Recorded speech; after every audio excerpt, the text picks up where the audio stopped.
Welcome back to Read by Angelique. I am Angelique, and today we are continuing on our journey of reading The Phantom of the Opera. In the last video, we read chapter 17 and 18, in which we figured out why the managers were acting so strange. If you recall, they were like walking backwards, they told people not to touch them. They were yelling for a safety pin for no good reason, it seemed, and everyone thought they were going mad. But in this chapter, we figured out why. So they were trying to recreate the scene in which the Phantom of the Opera had stolen their 200,000 pounds without them knowing. So they took the money and they pretended to put it in one of the manager's coat pockets, and then they retraced their steps like on the very night in which the opera ghost had stolen it directly out of their pocket. So they had Madame Geary drop it in his pocket again, and but they walked backwards the whole time. Like, they really retraced the steps. It's kind of strange. And then one of the managers was watching him the entire time. And anyone that they did not think could possibly be the ghost, they said, just don't touch me, because they didn't want to be a suspect. And then they retraced their steps into the office, because on the original night when it happened, they had stayed in their office after that for the rest of the evening, for the rest of the performance. And so they went into the office, locked themselves in, but then they started arguing and started accusing each other of being the one that stole the money. And especially Richard, because Richard's the one who has the money in his coattail pocket. So Moncharmin is like, you're the one that stole it. It's in your coat pocket. But Richard's like, I absolutely did not. I never touched it. And so eventually Moncharmin is like, a safety pin, I need a safety pin. And so they safety pin the money to his jacket so that it cannot be stolen. And then they're just sitting in their office, but then they realize, they're like, okay, we were in our office till like midnight, but then you went home. Like, could one of your servants have taken it when you went home? Blah, blah, blah, blah. And he's like, no, all of my servants are good. Like, it couldn't have possibly been them. And so Moncharmin is still convinced that Richard is the one that took it. But then they start like feeling uncomfortable in the room, like they did when they were in box 5 and started hearing the whisper of the ghost. And they're like, the ghost is here. Like, what's going on? And then eventually one of them is like, check for the money, check for the money. Even though they've seen nothing, they've only had a weird feeling.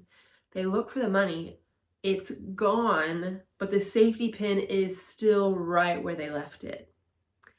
So since it was in Richard's pocket, Moncharmin is like, you're the only one that has had the money on you, so you're the one that took it. But they're both pretty freaked out now.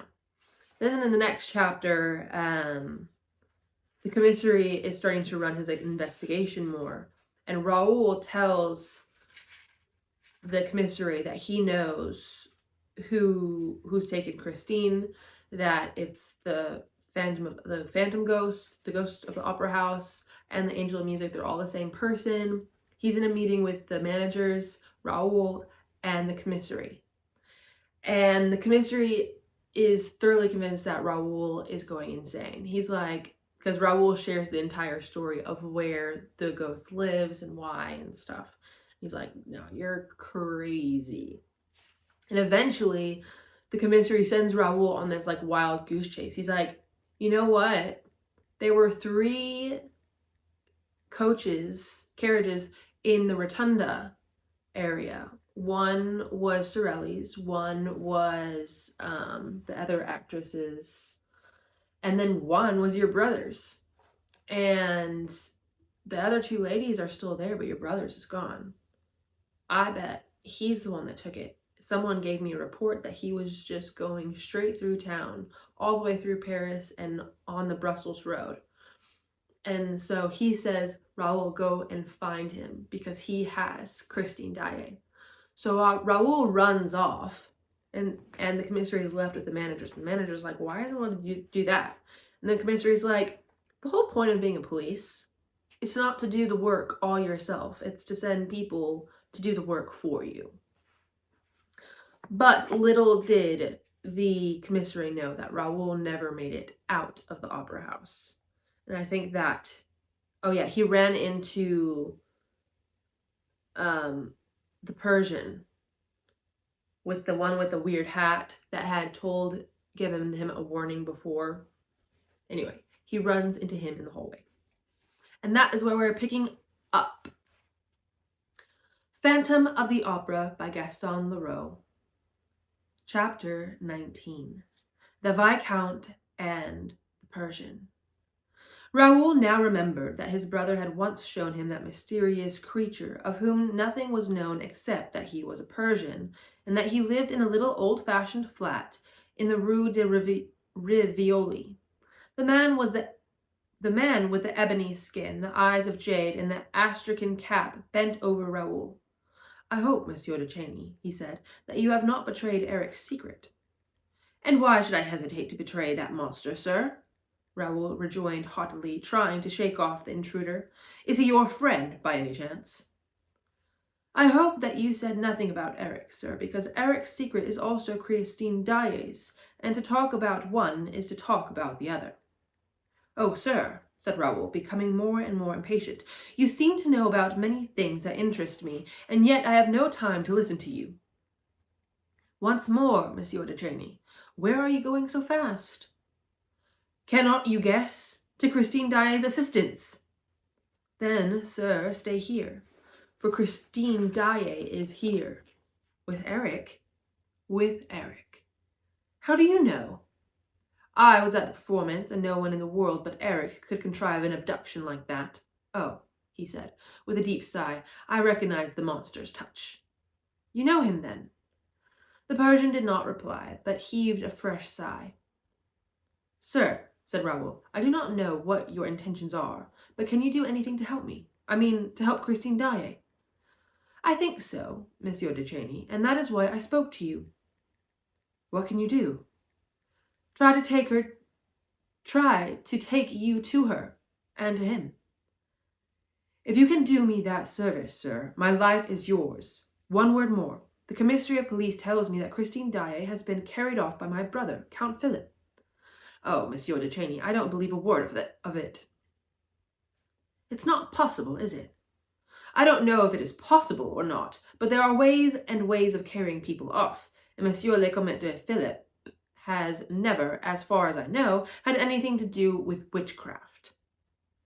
Your arguments are convincing, sir, and I am a fool. Oh, let us be quick. I place myself entirely in your hands. How should I not believe you when you are the only one to believe me?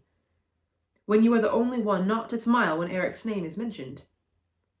And the young man impetuously seized the Persian's hands. They were ice cold. Silence, said the Persian, stopping and listening to the distant sounds of the theater. We must not mention that name here. Let us say he and him. Then there will be less danger of attracting his attention. Do you think he is near us? It is quite possible, sir, if he is not at this moment with his victim in the house on the lake. Ah, so you know about the house too. If he is not there, he may be here, in the walls, in the floor, in the ceiling. Come. And the Persian asked Raoul to deaden the sound of his footsteps, led him down passages which Raoul had never seen before, even at the time when Christine used to take him for walks through the labyrinth. If only Darius had come, said the Persian. Who is Darius? Darius, my servant. They were now in the center of a regular, deserted square, an immense space ill-lit by a small lamp. The Persian stopped Raoul, and, in the softest of whispers, asked, What did you say to the commissary? I said that Christine Daae's abductor was the angel of music. Alas, the opera ghost, and that his real name was... Hush! And did he believe you? No. He attached no more importance to what you said? No. He took you for a bit of a madman? Yes. So much better, sighed the Persian, and they continued their road. After going up and down several staircases, which were new to Raoul, the two men found themselves in front of a door which the Persian opened with a master key. The Persian and Raoul were both, of course, in dress clothes, but whereas Raoul had a tall hat, the Persian wore the astrakhan cap which I have already mentioned. It was an infringement of the rule which insists upon the tall hat being the sense. But in France foreigners are allowed every license. The Englishman his travelling cap, the Persian his cap of astrakhan. "Sir," said the Persian, "your tall hat will be in your way. You would do well to leave it in the dressing room." "Which dressing room?" asked Raoul. "Christine Daae's." And the Persian, letting Raoul through the door which he had just opened, showed him the actress's room opposite. They were at the end of the passage, the whole length of which Raoul had been accustomed to traverse before knocking at Christine's door. "How well you know the opera, sir." "Not so well as he does," said the Persian modestly, and he pushed the young man into Christine's dressing room, which was as Raoul had left it a few minutes earlier. Closing the door, the Persian went to a very thin partition that separated the dressing room from a big lumber room next to it. He listened and then coughed loudly. There was a sound of someone stirring in the lumber room, and a few seconds later a finger tapped at the door. "Come in," said the Persian. A man entered, also wearing an astrakhan cap and dressed in a long overcoat or frock. He bowed, took a richly carved case from under his coat, put it on the dressing table, and bowed once again and went to the door. "Did no one see you come in, Darius?" "No, master." "Let no one see you go out." The servant glanced down the passage and swiftly departed. The Persian opened the case. It contained a pair of long pistols. "When Christine Daae was carried off, sir, I sent word to my servant to bring me these pistols. I have had them a long time, and they can be relied upon." "Do you mean to fight a duel?" asked the young man. "It will certainly be a duel which we shall have to fight," said the other, examining the priming of his pistols. "And what a duel!" Handing one of the pistols to Raoul, he added, "In this duel we shall be 2-1, but you must be prepared for everything, for we shall be fighting the most terrible adversary that you can imagine. But you love Christine Daae, do you not?" "I worship the ground she walks on. But you, sir, who do not love her, tell me why I find you ready to risk your life for her. You must certainly hate Eric." "No, sir," said the Persian sadly, "I do not hate him. If I hated him, he would long ago have ceased to do harm." "Has he done you harm?" "I have forgiven him the harm which he has done me." "I do not understand you. You treat him as a monster. You speak of his crimes. He has done you harm, and I find in you the same inexplicable pity that drove me to despair when I saw in Christine."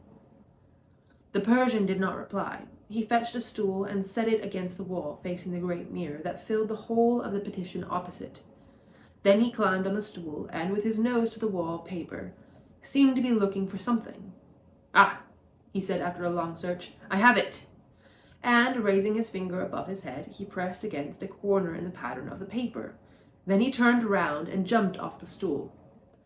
"In half a minute," he said, "we shall be on his road." And crossing the whole length of the dressing room, he felt the great mirror. "No, it's not yielding yet," he muttered. "Oh, are you going out by the mirror?" asked Raoul, "like Christine Daae?" "So, you knew that Christine Daae went out by the mirror?" "She did so before my eyes, sir. I was hidden behind the curtain in the inner room, and saw her vanish not by the glass, but in the glass."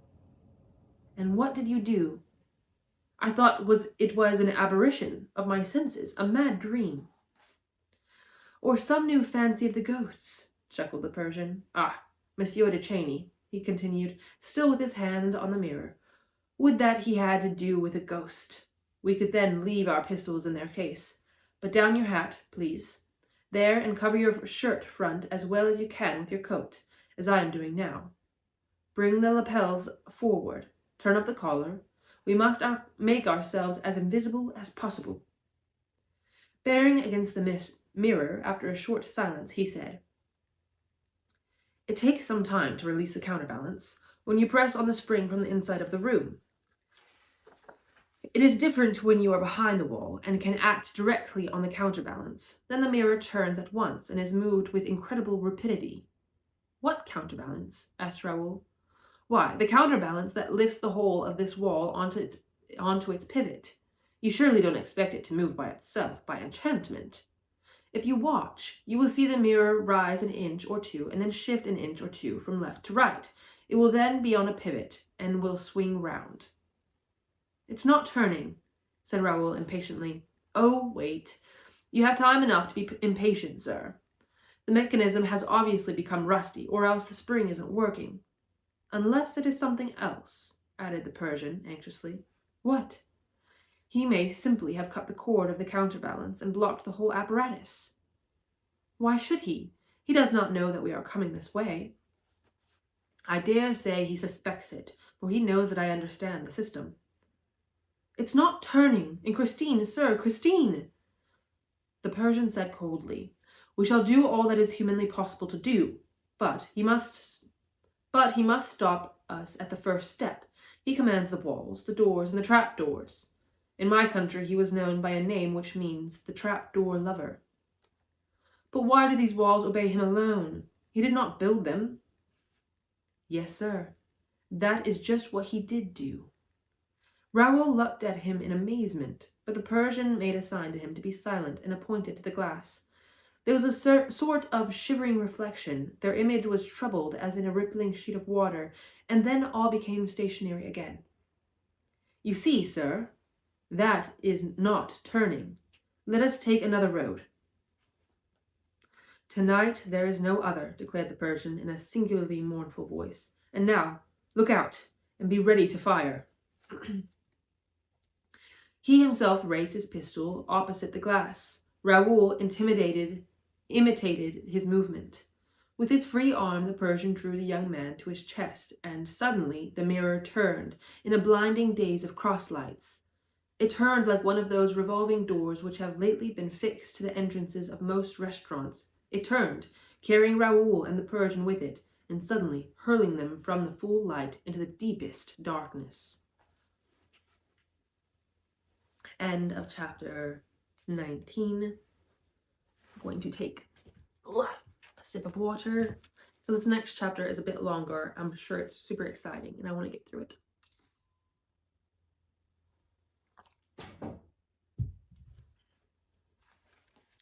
Chapter 20. In the Cellars of the Opera. "Your hand high, ready to fire," repeated Raoul's companion quickly. The wall behind them, having completed the circle which it described upon itself, closed again, and the two men stood motionless for a moment, holding their breaths. At last, the Persian decided to make a movement, and Raoul heard him slip on to his knees and feel for something in the dark with his groping hands. Suddenly the dimness was made visible by a small dark lantern, and Raoul instinctively stepped backwards as though to escape the scrutiny of a secret enemy. But he soon perceived that the light belonged to the Persian, whose movements he was closely observing. The little red disc which turned in every direction, and Raoul saw that the floor, the walls, and the ceiling were all formed of planking.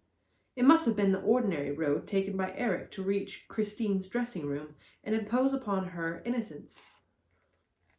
And Raoul, remembering the Persian's remark, thought that it had been mysteriously constructed by the ghost himself. Later he learnt that Eric had found, already prepared for him, a secret passage, long known to himself alone. It had been contrived at the time of the Paris Commune to allow the gaolers to convey their prisoners straight to the dungeons constructed for them in the cellars. For the Federates had occupied the Opera House immediately after the 18th of March, and had made a starting place right at the top for their Mongol fire balloons, which carried their incendiary proclamations to the departments, and a state prison right at the bottom. The Persian went on his knees again and put his lantern on the ground. He seemed to be working at the floor. Suddenly he turned off his light. Then Raoul heard a faint click and saw a very pale, luminous square in the floor of the passage. It was as though a window had opened on the opera cellars, which were still lit. Raoul no longer saw the Persian, but he felt him by his side and heard his breathing. "Follow me and do all that I do." Raoul turned to the luminous aperture. Then he saw the Persian, who was still on his knees, hanging by his hands from the rim of the opening, with his pistol between his teeth, and slide into the cellar below. Curiously enough, the Viscount had absolute confidence in the Persian, though he knew nothing about him. His emotion when speaking of the monster struck Raoul as sincere, and if the Persian had cherished any sinister design against him, he would not have armed him with his own hands. Besides, Raoul must reach Christine at all costs. He therefore went on his knees also and hung from the trap with both hands. "Let go," said a voice, and he dropped into the arms of the Persian, who told him to lie down flat, closed the trap door above him, and crouched down beside him. Raoul tried to ask a question, but the Persian's hand was on his mouth, and he heard a voice which he recognized as that of the commissary of police. Raoul and the Persian were completely hidden behind a wooden partition.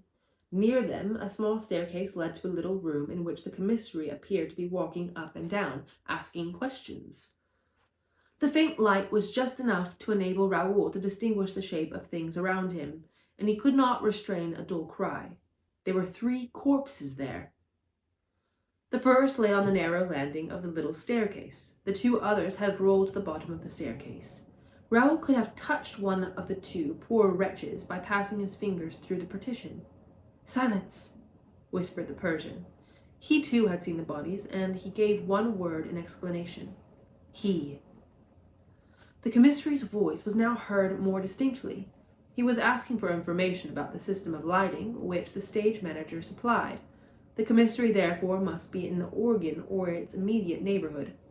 Contrary to what one might think, especially in connection with an opera house, the organ is not a musical instrument. At that time, electricity was employed only for a very few scenic effects and for the bells.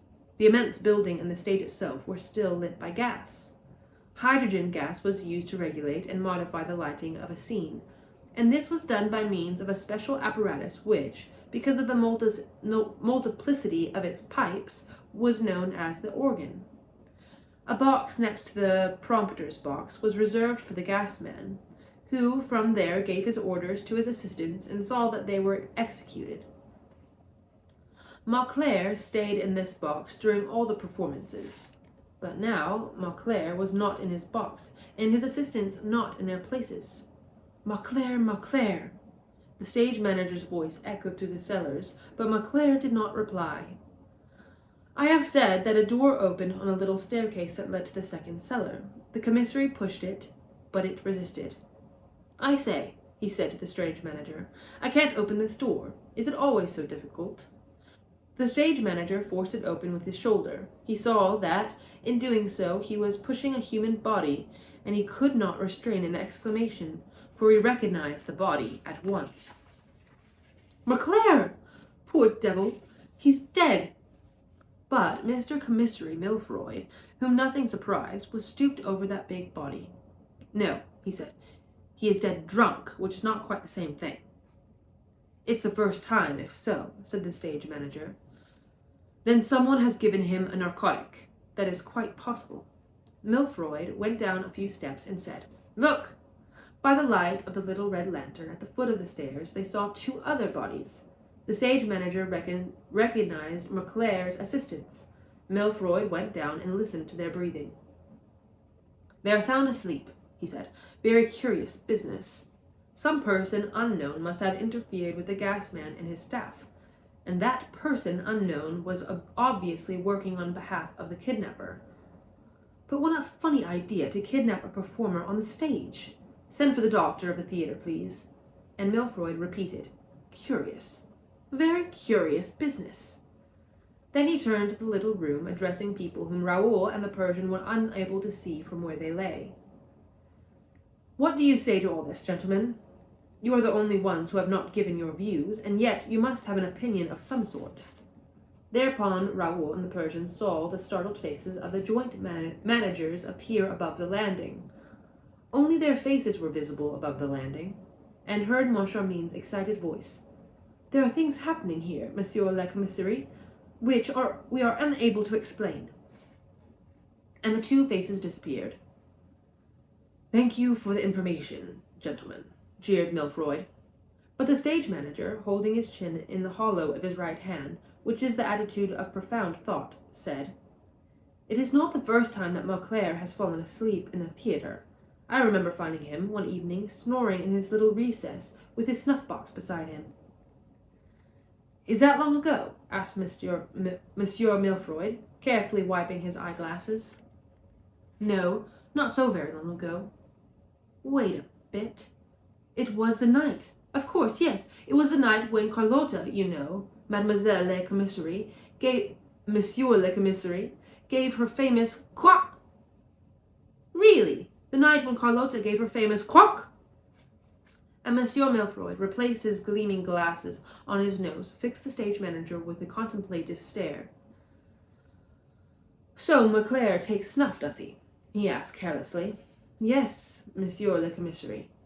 Look, there is his snuff-box on that little shelf. Oh, he is a great snuff-taker." "So am I," said Milfroid, and put his snuff-box in his pocket.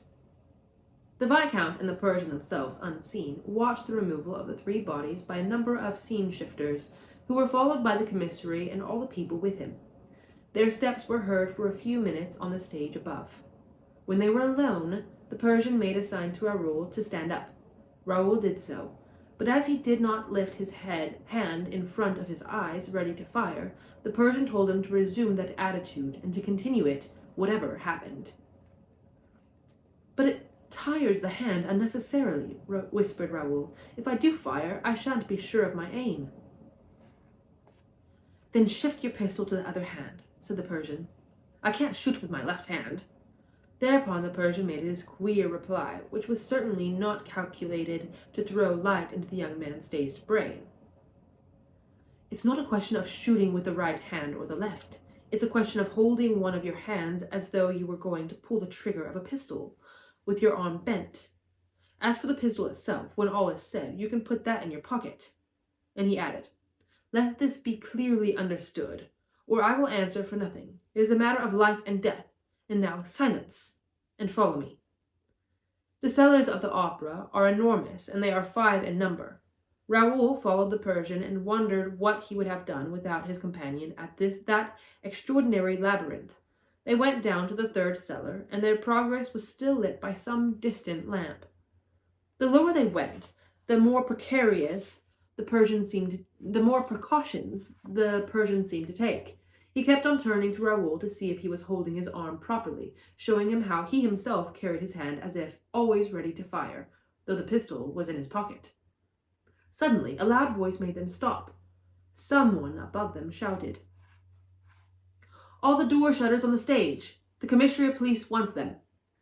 Steps were heard, and shadows glided through the darkness. The Persian drew Raoul behind a prop. They saw passing before and above them old men bent by age and the past burden of operatic scenery. Some could hardly drag themselves along. Others, from habit, with stooping bodies and outstretched hands, looked for doors to shut. They were the door-shutters, the old, worn-out scene-shifters on whom a charitable management had taken pity, giving them the job of shutting doors above and below the stage.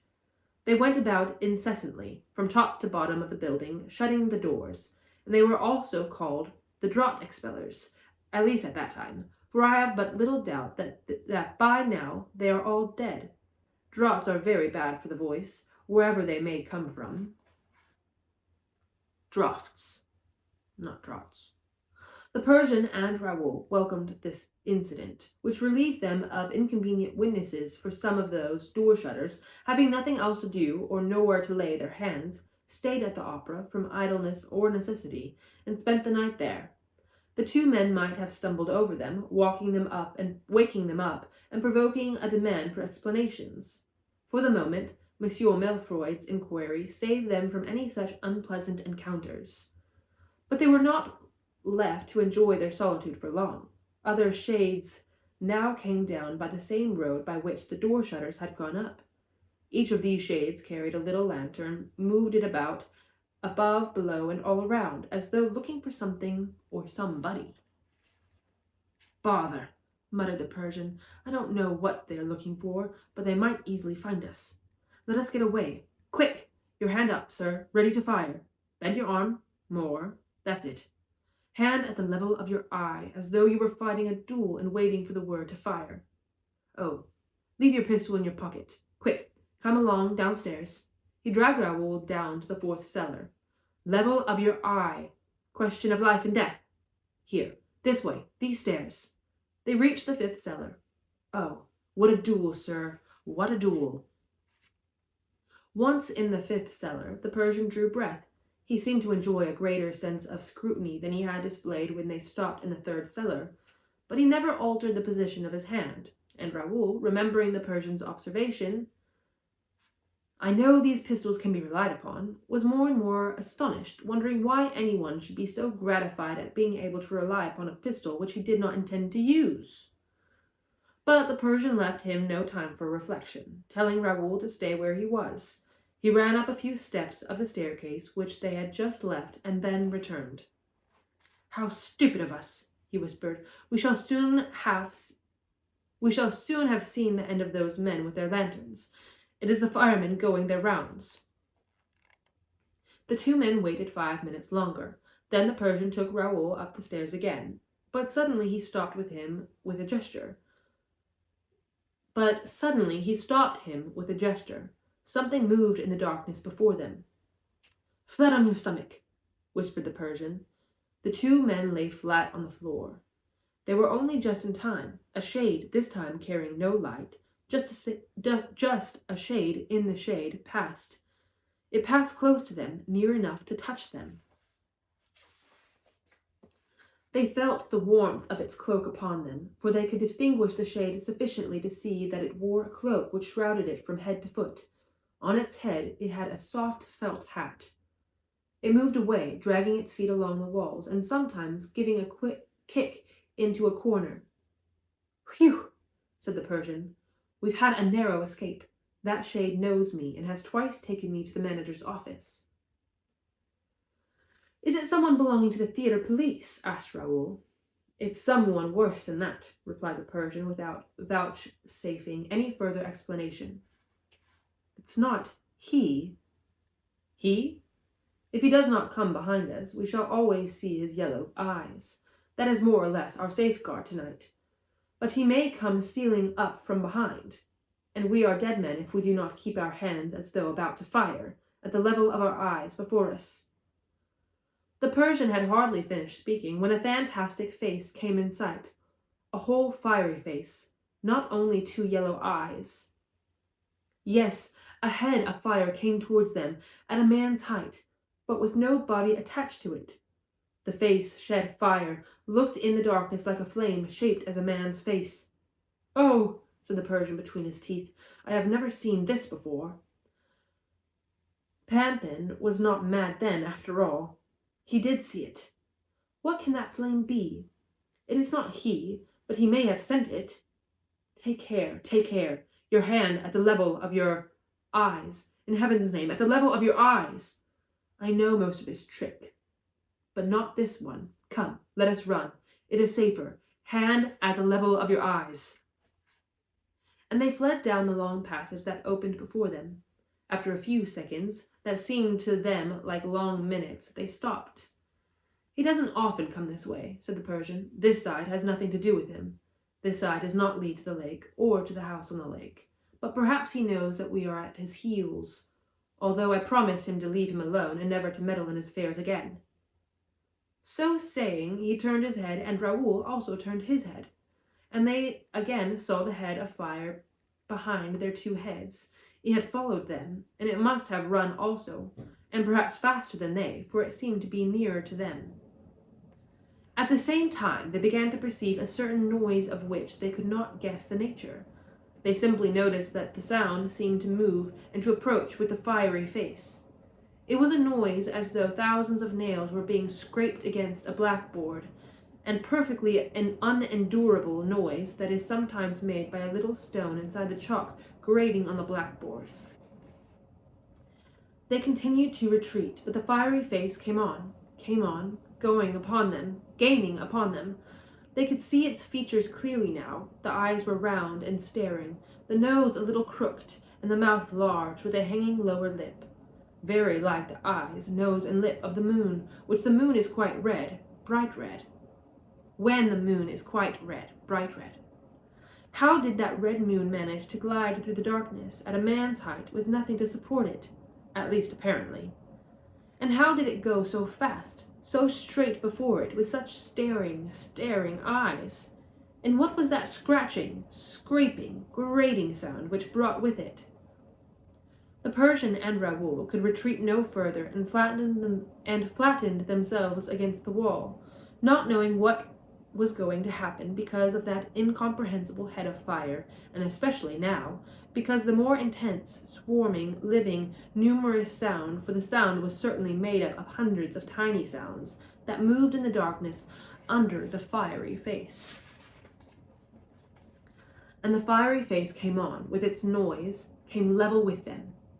And the two companions, flat against the wall, felt their hair stand on end with horror, for they now knew what the thousand noises meant. They came in a troop, hustled along in the shadow by innumerable little scurrying waves, swifter than the waves that rush over the sands at high tide. Little night waves foaming under the moon, under the fiery head that was like a moon. And the little waves passed between their legs, climbing up their legs irresistibly, and Raoul and the Persian could no longer restrain their cries of horror, dismay, and pain. Nor could they continue to hold their hands at the level of their eyes. Their hands went down to their legs to push back the waves, which were full of little legs and nails and claws and teeth.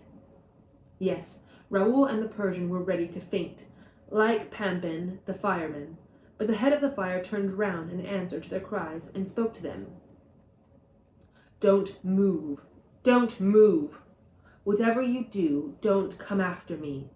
I am the rat-catcher. Let me pass with my rats."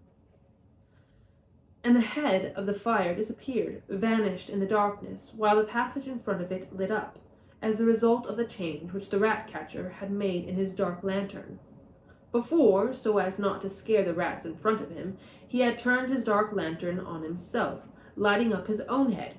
Now, to hasten their flight, he lit the dark space in front of him, and he sprang along, dragging with him the waves of scratching rats, all the thousand sounds.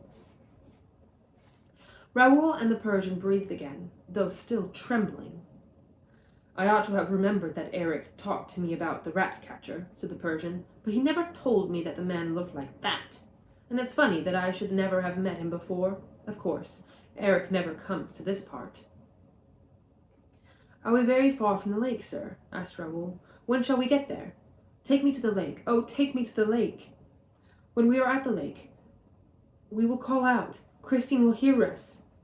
And he will hear us, too. And as you know him, we shall talk to him." "You baby," said the Persian. "We shall never enter the house on the lake by the lake. I myself have never landed on the other bank, the bank on which the house stands. You have to cross the lake first, and it is well guarded. I fear that more than one of those men, old scene-shifters, old door-shutters, who were never seen again, were simply tempted to cross the lake. It is terrible. I myself would have been very nearly killed there, if the monster had not recognized me in time. One piece of advice, sir, never go near the lake. And, above all, shut your ears if you hear the voice singing under the water, the siren's voice." "But then what are we here for?" asked Raoul in a transport of fever, impatience, and rage. "If we can do nothing for Christine, at least let me die for her." The Persian tried to calm the young man.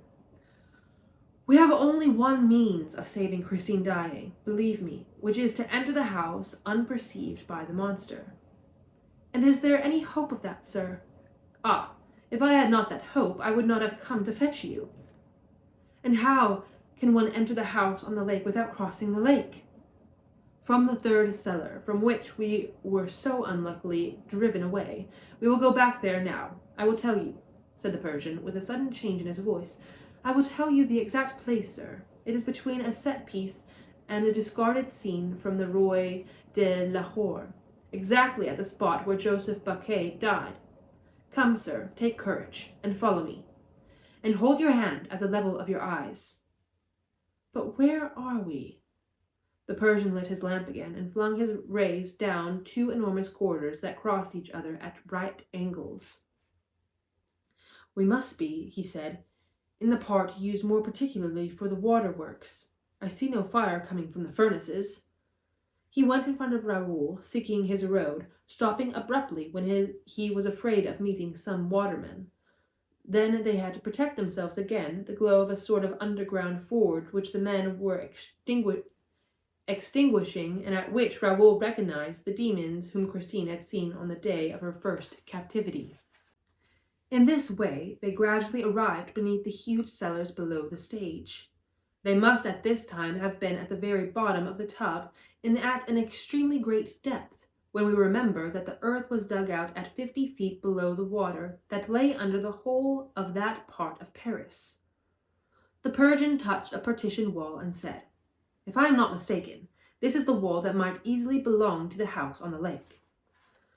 He was striking a partition wall of the tub, and perhaps it would be as well for the reader to know how the bottom of the partition walls of the tub were built.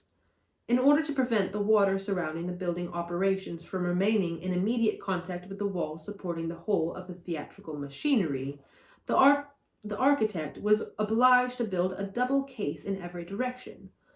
The work of constructing this double case took a whole year. It was the wall of the first inner case that the Persian struck when speaking to Raoul of the house on the lake. To anyone understanding the architecture of the edifice, the Persian's action would seem to indicate that Eric's mysterious house was built in the double case formed of a thick wall constructed as an embankment or dam, followed by a brick wall, a tremendous layer of cement, and another wall several yards in thickness. At the Persian's words, Raoul flung himself against the wall and listened eagerly, but he heard nothing, not except distant steps sounding on the floor of the upper portions of the theater. The Persian darkened his lantern again. "Look out," he said. "Keep your hand up, and silence, for we shall try another way of getting in." And he led him to the little staircase by which they had ascended lately. They went up, stopping at each step, peering into the darkness and the silence, till they came to the third cellar, where the Persian mentioned to Raoul to go on his knees, and in this way, crawling on 2 knees and 1 hand, for the other hand was still held in the same position, they reached the end wall. Against this wall stood a large discarded scene from the Roi de Lahore. Close to this scene was a set-piece. Between the scene and the set-piece there was just room for a body which was found hanging there one day, the body of Joseph Baquet. The Persian, still kneeling, stopped and listened. For a moment he seemed to hesitate and looked at Raoul. Then he turned his eyes up towards the second cellar, which sent down the faint glimmer of a lantern through a cranny between 2 boards. This glimmer seemed to trouble the Persian. At last he tossed his head and made up his mind to act. He slipped between the set-piece and the scene from the Roi de Lahore, with Raoul close upon his heels. With his free hand the Persian felt the wall. Raoul saw him bear heavily upon the wall, just as he had pressed against the wall in Christine's dressing room. Then a stone gave way, leaving a hole in the wall. This time the Persian took his pistol from his pocket and made a sign to Raoul to do as he did. He cocked the pistol, and, resolutely, still on his knees, he wriggled through the hole in the wall. Raoul, who would have liked to pass first, had to be content to follow him. The hole was very narrow. The Persian stopped almost at once. Raoul heard him feeling the stone around him. Then the Persian took out his dark lantern again, stopped forward, examined something beneath him, and immediately extinguished the lantern. Raoul heard him say in a whisper, "We shall have to drop a few yards, without making a noise. Take off your boots." The Persian handed his own shoes to Raoul. "Put them outside the wall," he said. "We shall find them there when we leave."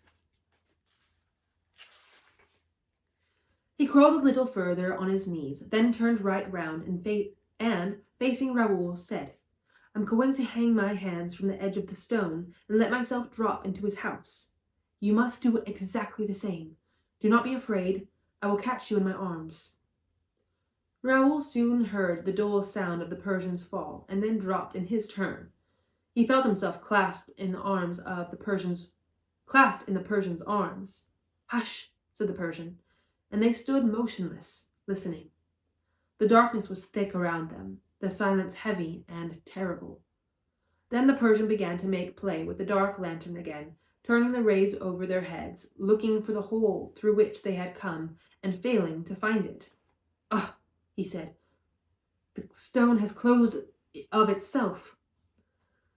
And the light of the lantern swept down the wall and over the floor. The Persian stooped and picked up something, a sort of cord, which he examined for a second and flung away with horror. "The Punjab lasso," he muttered. "What is it?" asked Raoul. The Persian shivered. It might very well be the rope by which the man was hanged, the rope which they looked for so long. And, suddenly seized with a fresh anxiety, he moved the little red disc of his lantern over the walls. In this way he lit up a curious thing, the trunk of a tree, which seemed still quite alive, with its leaves, and the branches of that tree ran right up the walls and disappeared in the ceiling. Because of the smallness of the luminous disc, it was difficult at first to make out the appearance of things. They saw a corner of a branch, and a leaf, and another leaf, and next to it nothing at all, nothing but the ray of light that seemed to reflect itself. Raoul passed his hand over that nothing, over that reflection. "Hello," he said. "The wall is a looking-glass." "Yes, the looking-glass," said the Persian in a tone of deep feeling, and, passing the hand that held the pistol over his moist forehead, he added, "We have dropped into the torture chamber." What the Persian knew of this torture chamber, and what there befell him and his companions, shall be told in his own words, as set down in a manuscript which he left behind him, and which I copy as I found it. End of chapter 20. That was exciting. We get to read about the Persian's experience in the torture chamber next, it seems like, which will be fun. Until next time, goodbye.